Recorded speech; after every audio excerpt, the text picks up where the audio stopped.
and he basically walked off. And then I hopped in the car, and before he said that, he said, "Just slow down," and he walks off, and he said that was it. And then he took the license with him, and then I hopped in the car, and then he basically threw the license on the fucking bonnet, and he sped off like a fucking rocket on the car, and he just off they went. So there was no infringement, no nothing, absolutely nothing. It was just a round in circles discussion, or not even a discussion. So it's just giving you an example. You don't have to bring up anything. Maybe there was a couple of things in there I could have maybe fine-tuned it in some sense, but the overall is possession was dealt with 100%, and that's the bottom line. And so the speed that was going at, he said, look, that was when he was out of the car. He said, you're about 30 k's or 35 or something over the limit. And he goes, just can you slow it down? And that was all they could do.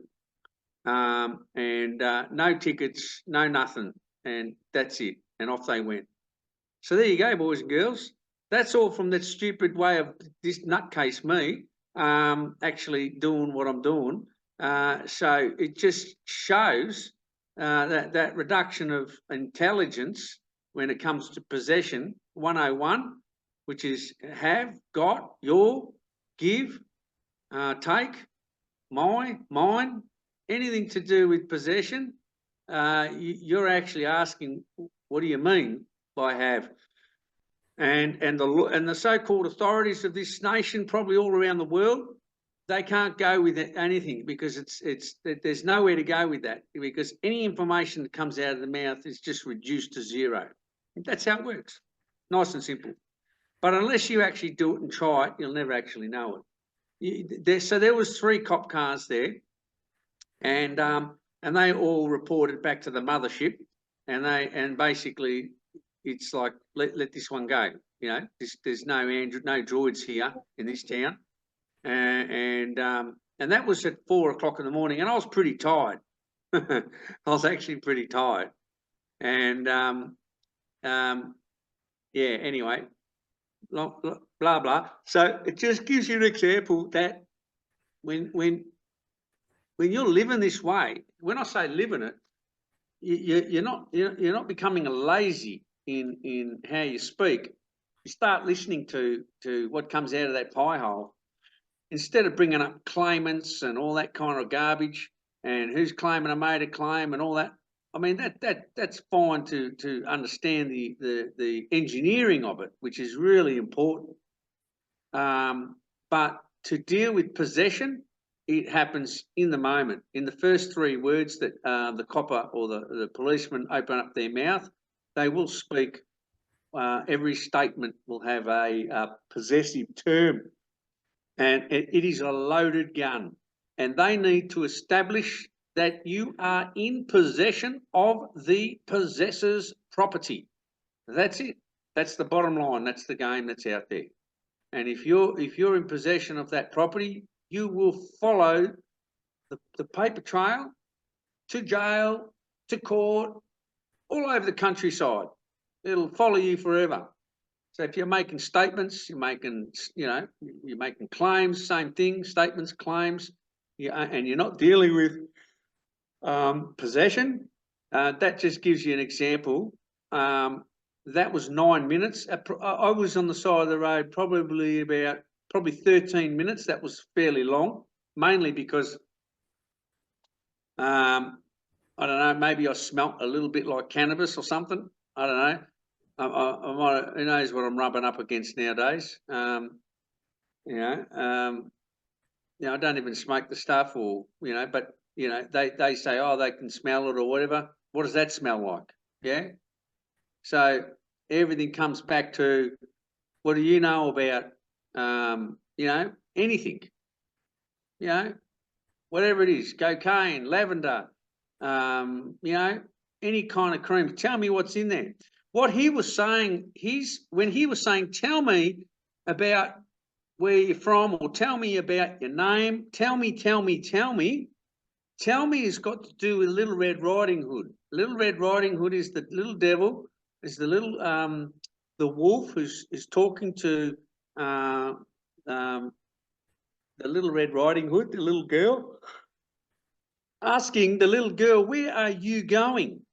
Tell me, where are you going, little girl? And the little girl goes, I'm going over to my grandma's house, right? So we all know what happens now with grandma, all because of what happened. Can you see how the spot fires start now burning down the woodlands? So that's what this, when you start seeing and hearing the ancient stories of this Little Red Riding Hood, I could never quite figure out who was the stranger. Well, boys and girls, the stranger, could it be the informant, the officer who is highly trained as doing the possessor's work in the possession questionnaire, and the possession questionnaire is the loaded gun where they can take you to court and now verify that there's the possession charges before the judge. And everything I did, if anything, was basically tell it to the judge. What you're telling me, tell it to the judge. He didn't want to tell it to the judge. Who do you think wants to tell the judge anything? No one does, because you're going to be thrown in jail. As soon as you tell anyone anything, you go to jail. And or if you don't go to jail, you'll have a hell of a lot of confiscation going on in your life. And they'll take everything from you. You open that pie hole, you'll be regretting every moment what was coming out of that pie hole. So look, I guess these are just examples of actually real life out there, examples of what is potentially like an astronomical amount of inconvenience, the loss of license. You know, that one could have gone, you know, maybe 2 years loss of license, big fines and jail maybe, and everything, on and on and on and on and on. But because I've been doing this journey for so long now, this journey, when I went through the courts, it's all been adjusted now with the agreement and also possession. And when I say it's been adjusted, 20 years ago when I was doing this, they didn't quite know what to do with me, and now they do. Now it's all out there. It's gone through the courts, and whatever happens in courts, it resets the system. And so anyone who wants to talk to, because they will encourage you to talk to the wolf, the stranger. I said, do I know you? Well, no, I don't know you. And he said, I don't know me. Well, then even in the court, judge goes, do you know him? Why are you talking to someone you don't know? And then you're giving them all the details and information. Who the hell are you to do that? There's a huge consequence in talking to an informant. And I learned that in the courts, and the judge taught me that there's the consequence is inconceivable as to what you're actually doing when you're actually in telling mode. When you're in telling mode, you're speaking words of the demon instead of actually in as king asking mode and asking the question. You're bringing the almighty possessor of the heaven and earth here on earth by just asking, what do you mean by have? What do you mean by God? Suddenly, you've got nothing to explain yourself with. What do you need to explain yourself? Why do you need to tell anyone anything? It's quite profound and quite crazy until you actually do it. So the result is, you could see it. Okay, the thing finished when I went out of the car. But then after not even 1 or 2 minutes afterwards, it was all over. There was nothing. They found nothing. There was nothing. Well, what do I have? You know, what do I carry? What do I have in the car? You know, just junk. So Daniel, yeah, I was just going to ask you. So Just trying to understand. So when you said to with the wallet, so did they look in your wallet, or did you then? What happened then? Okay, so with the wallet, look, it depends on look, sometimes I've done this where I didn't even there wasn't even a wallet with me, so they were unable to verify anything. But I maybe was a little bit tired, and I thought, oh, if you like, would you like to look at maybe the wallet? Maybe you'll find what you're looking for in there. Yeah. Yeah.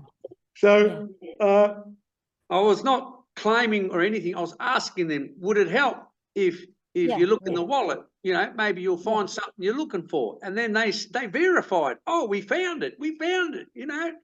Like a naughty kid. We found something. Here's the license. Hey, good. There you go. Here, take it if you want. Now, because he took the license, and I didn't ask for it back, but he goes, oh, that's your license. I go, what do you mean by your? And he walked off with it.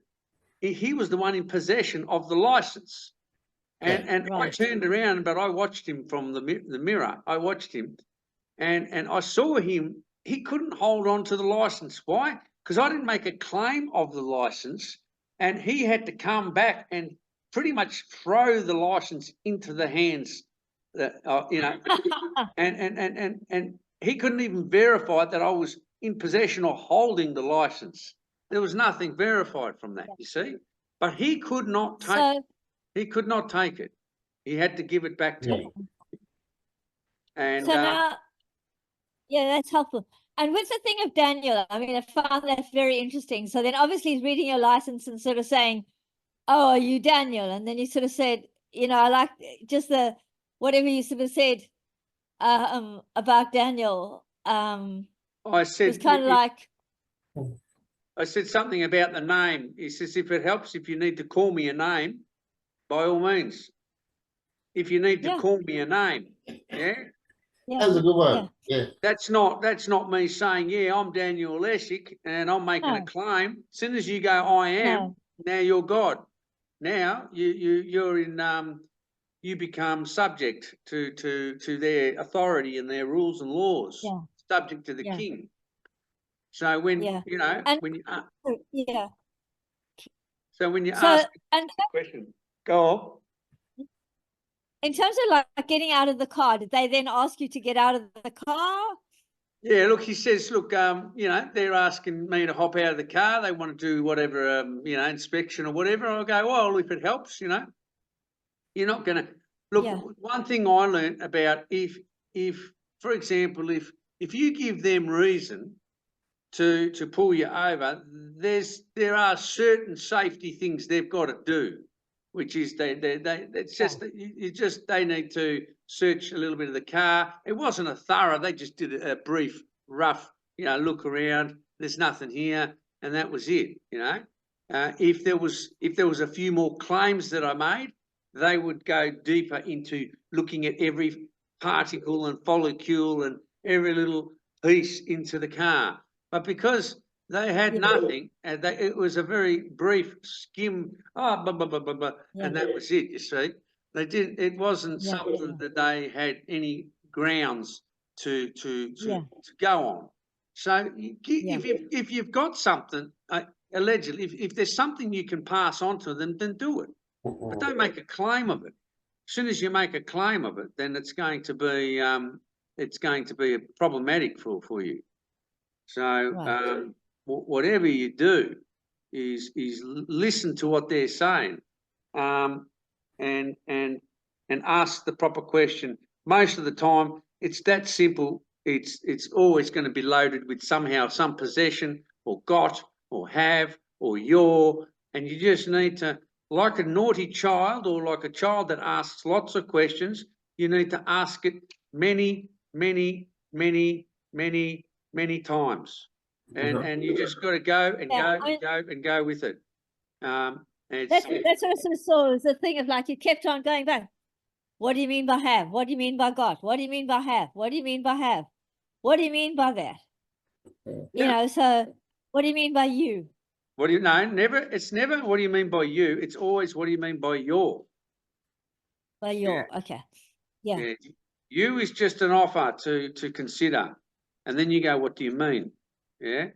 What do you mean is always getting them to explain themselves. Right? They want you to tell them something about what you're doing, so that once you're in telling mode, you are now speaking the artificial intelligence, the hearsay, the program. You're speaking from a program which is not your property, and once you speak from a program, you're going to now give them jurisdiction, and the jurisdiction is come with me now.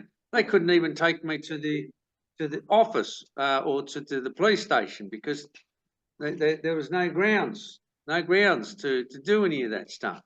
I mean, again, obviously, the fact that you are very aware of, see that you weren't, you're sober, that you're aware of what they were asking you. That also, it's like, okay, well, we can't say that he's drunk. We can't say that he's under the influence. Well, look, the one thing is, I did blow into that little breathalyzer thing, just for shits and giggles. I certainly, some things I used to in the past, maybe question them and refuse, not necessarily refuse. Now I understand it a lot better, and I understand what their role is, in a sense where I can let them do what they need to do without interfering what they need to do. At the same time, it's like give them nothing, but let them do what they need to do. Yeah, and they leave with nothing. Yeah, they need to do their role, their job, and their role is to investigate. First of all, I did give them reason.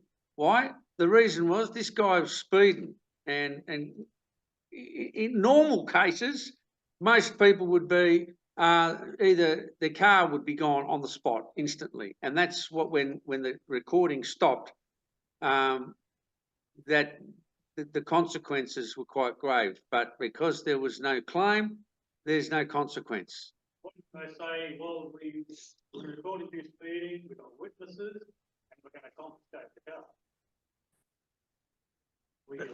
The witnesses, the biggest problem. Could I get a glass of water and a tissue or something? Sorry, brother.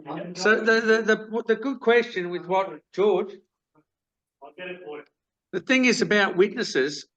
They need you to verify what they believe out of your mouth. Everything comes back to what they're saying. They need you to believe them. Once you believe them, it's game over. And that's really the bottom line. So I really did want to show an example of what I get up to when I'm out there in the real world.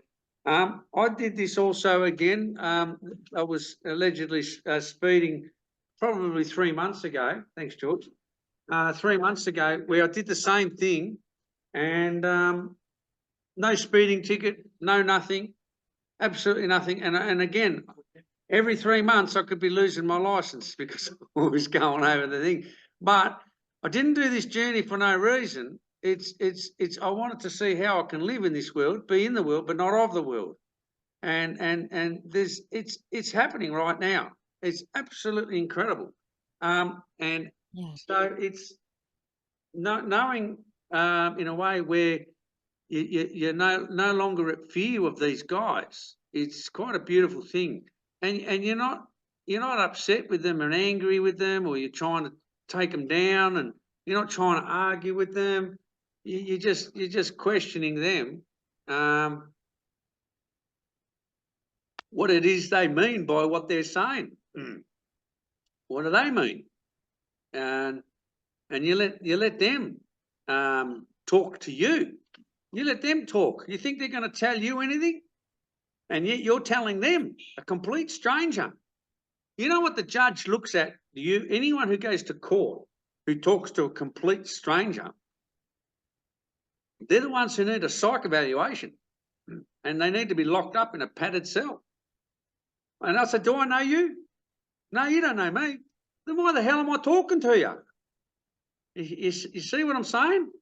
They didn't have a problem with that, did they? Right? Even though they persisted in the questions, right? Yeah. He goes, well, you know me, I'm such and such. Well, what's that supposed to mean? What does that verify? What does that prove? Yeah.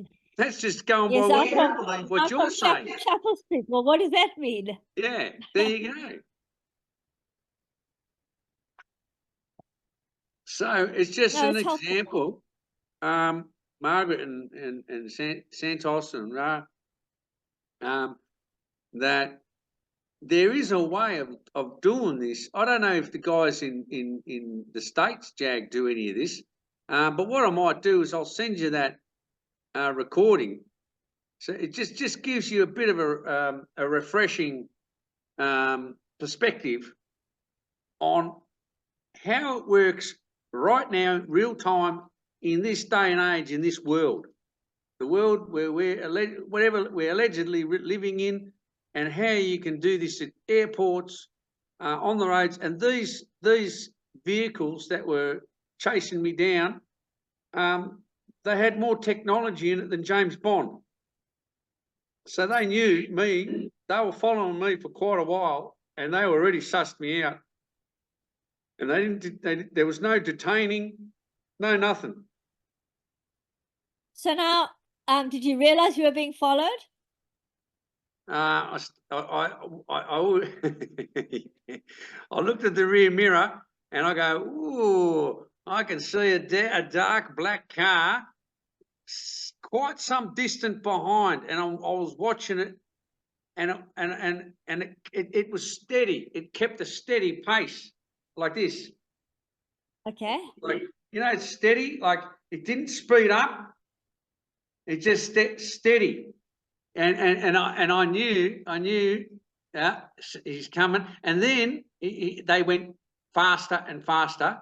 And then I was waiting for the lights to go like big Christmas tree.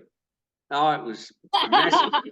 And then all the other, there was 2 other cop cars that came by, and they wanted a bit of the piece of the action because oh yeah, these guys, it was a bit quiet on. It was a bit quiet on the roads. it's a bit quiet on the road, and they want to see how these things work too, and possession works. I don't know about you, Jag, but all the years doing whatever this stuff, this possession stuff, I don't know how to put it. It's the feeling afterwards it's kind of like Twilight Zone. It's extremely trippy. You think, what world are we living in, boys and girls? You actually, it's like going on. It's like, it feels like we're dealing with another world here. We're dealing with 2 worlds within a world, and when you start to renew the mind and you start to change the way you see things. A friend of mine actually listened to this recently, actually today, excuse me, and he goes, it's so easy to first jump on the information. It's like a fish. We go for the information before we deal with the possession. And it's quite a bit of training that I've wanted to totally hack the inner mind, in a sense of the transmission, that how I speak, and see how I can actually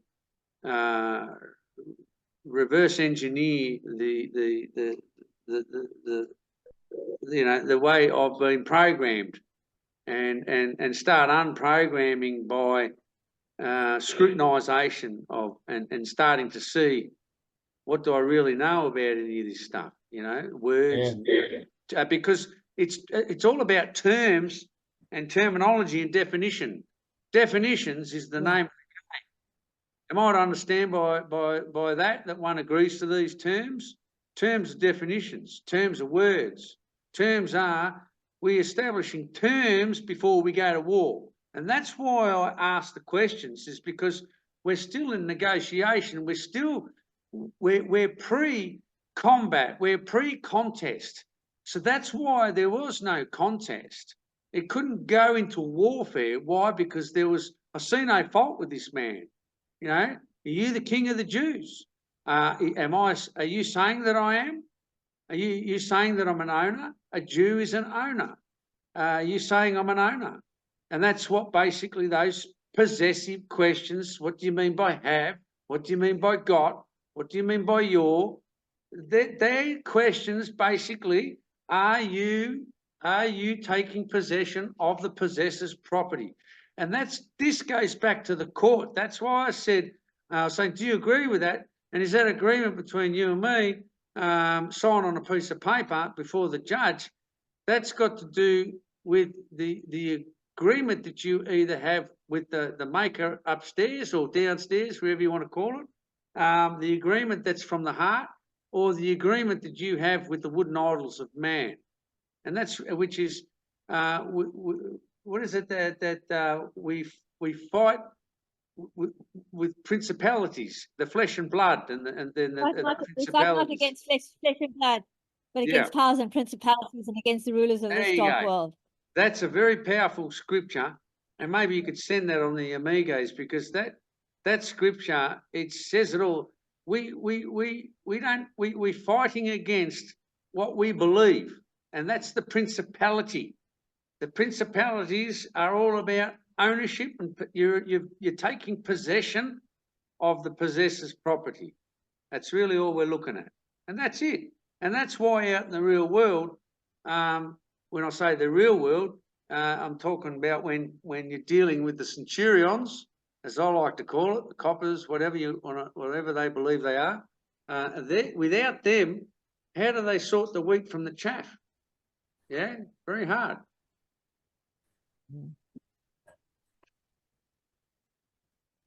Yeah.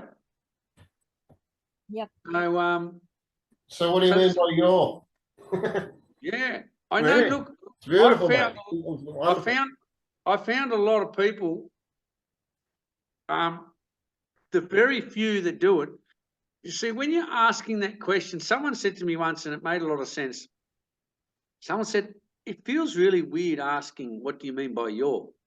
They said, it feels weird. And I said, what do you mean by, like, why do you say that? And I says, well, I feel like I'm stupid asking that question. And I said, yeah, because it's a reduction of intelligence. You're actually reducing your intelligence. Like, what the fuck do you think you know? And that's a real pain for the ego. The ego likes to always think it knows something. Yeah. And when you're reducing the ego, it's not a good feeling for most people. Yeah. And that's why the possession terms, that's why, if you noticed in the interview or when they were questioning, it reduced all questions. They had to keep moving on because you're unable to move forward with any of that. You can't go forward with knowledge, with information, when you're asking, what do you mean by these possessive terms? Yeah. When I say you can't even move forward, it's like in the beginning, you're blah, blah, you can't even move. Where do you go from there? It's like they go from another angle, but still there's possession in it. What do you mean by that? And then they go to another angle of possession. You got this. You got a lawyer. What do you mean by God? You got your keys. What do you mean by God? Do you have your keys or do you have that? What do you mean by have? Well, you have a name, don't you? What do you mean by have? Because it reduces, what do you know about, if you focus on the possessing terms, you don't have to focus on the terms which follow possession. Yeah. Once you don't deal with the possession term, then you're in possession of the property, which is the terminology. Does that make sense? Yeah. The terminology follows the possessive term. And when you do not deal with that, then it instantly shows the courts of all lands that you are in possession of the possessor's property. And that's it. It's no rocket science or Einstein stuff. This is just basic. It's 100% logic, but makes no sense to someone who's educated with programs. It's very, very difficult, very, very difficult for someone who's very programmed to actually, you know, for this to make sense.